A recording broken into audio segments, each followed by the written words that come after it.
Me llamo Patricia, y vivo en Monterrey. Es una ciudad vibrante, siempre llena de movimiento, con el bullicio del tráfico y las luces de la ciudad que nunca se apagan. Desde que me casé con Fernando, he vivido en un bonito departamento en el centro, cerca de mi trabajo y de los lugares que me gustan. Cuando pienso en cómo empezó todo, me doy cuenta de que, al principio, nuestra relación era mi refugio, el lugar donde siempre encontraba consuelo. Fernando era mi compañero, el hombre que me hacía reír y que me prometió que siempre estaría a mi lado. Pero, con el tiempo, mi hogar se convirtió en una sombra de lo que alguna vez fue. Al principio, Fernando parecía ser el hombre ideal. Era encantador y siempre atento. Cuando nos casamos, sentí que había tomado la mejor decisión de mi vida. Sin embargo, pronto comenzaron a aparecer señales que ignoré. Los primeros comentarios críticos parecían inofensivos, apenas detalles que me hacían sonreír nerviosa o que tomaba como bromas.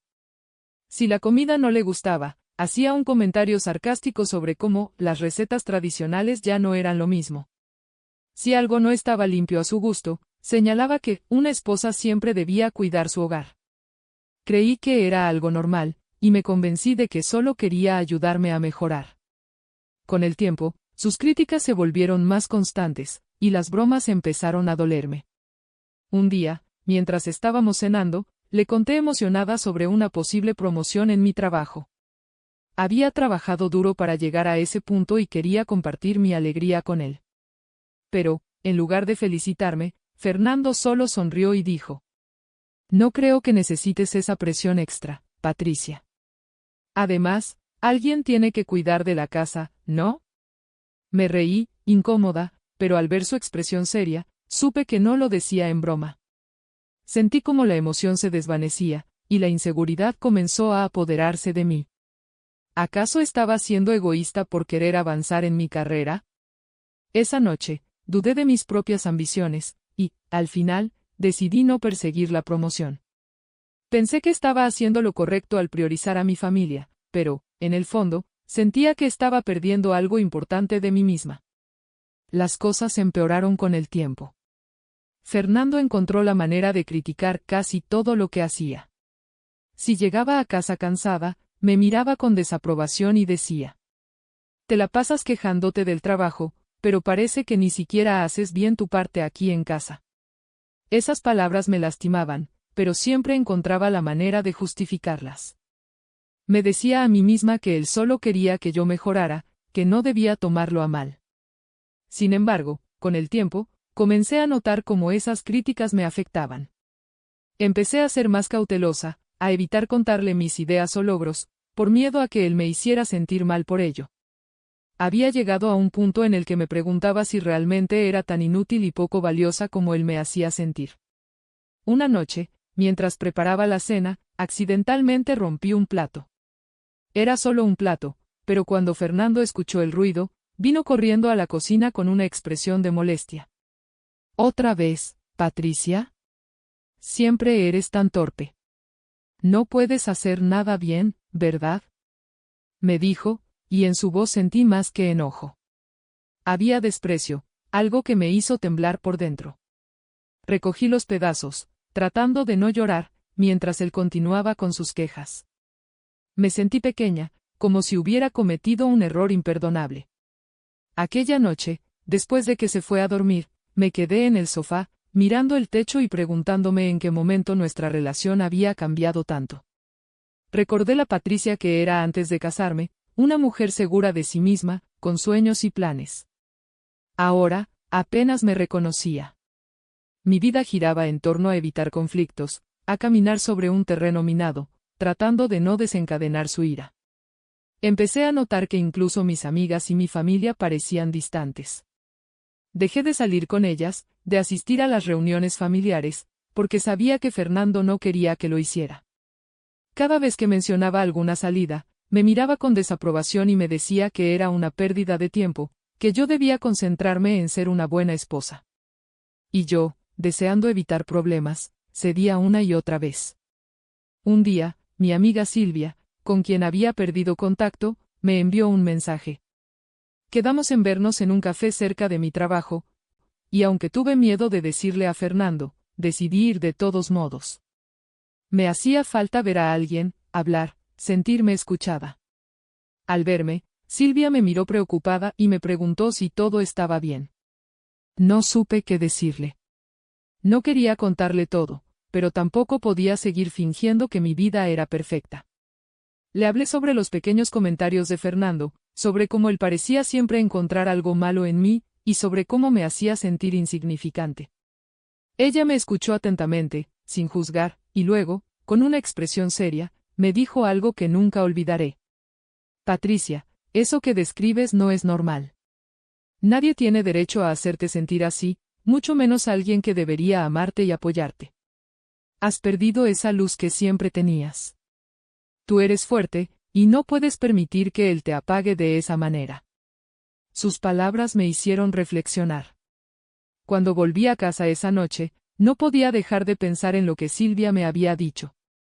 Me di cuenta de que había permitido que Fernando controlara mi vida, que decidiera mi valor y mis sueños. Esa noche, me miré en el espejo y apenas reconocí a la mujer que veía. Sentí una mezcla de tristeza y enojo, y, por primera vez, comencé a pensar en la posibilidad de que necesitaba hacer un cambio. No quería seguir viviendo con miedo a ser juzgada, a no ser suficiente, a tener que caminar de puntillas para evitar sus críticas.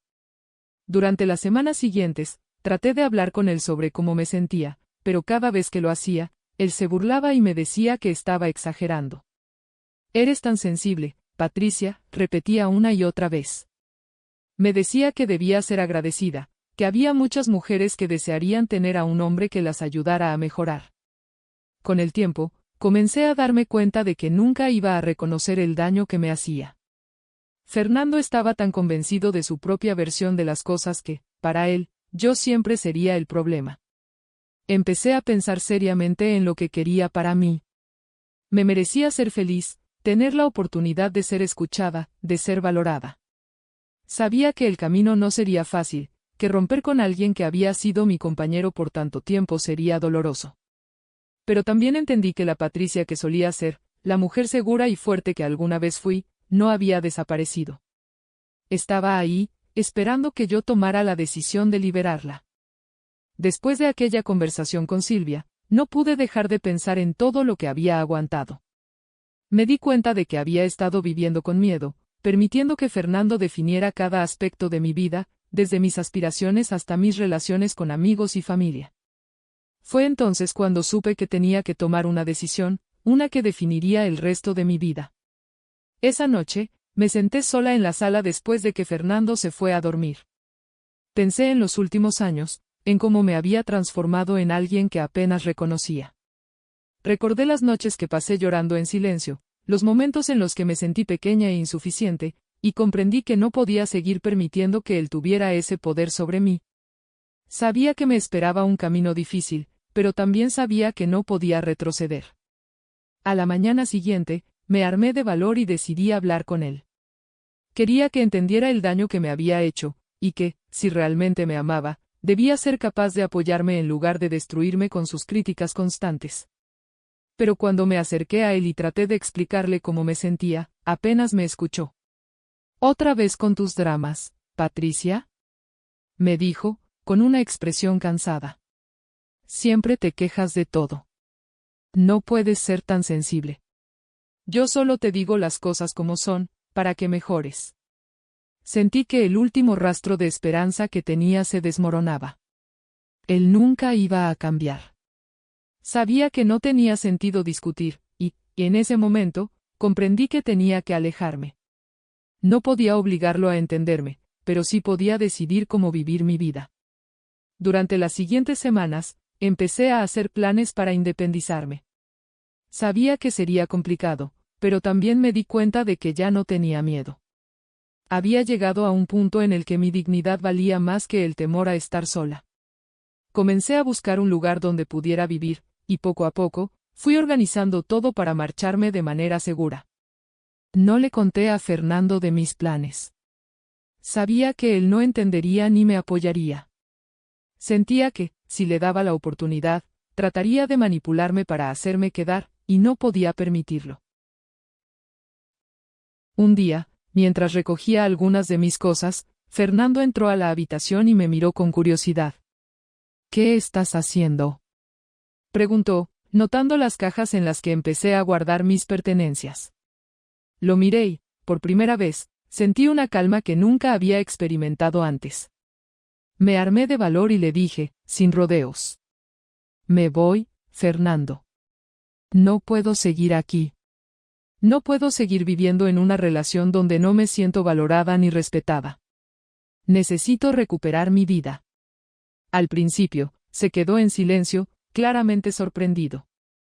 Pero después, su expresión cambió, y vi el enojo en sus ojos.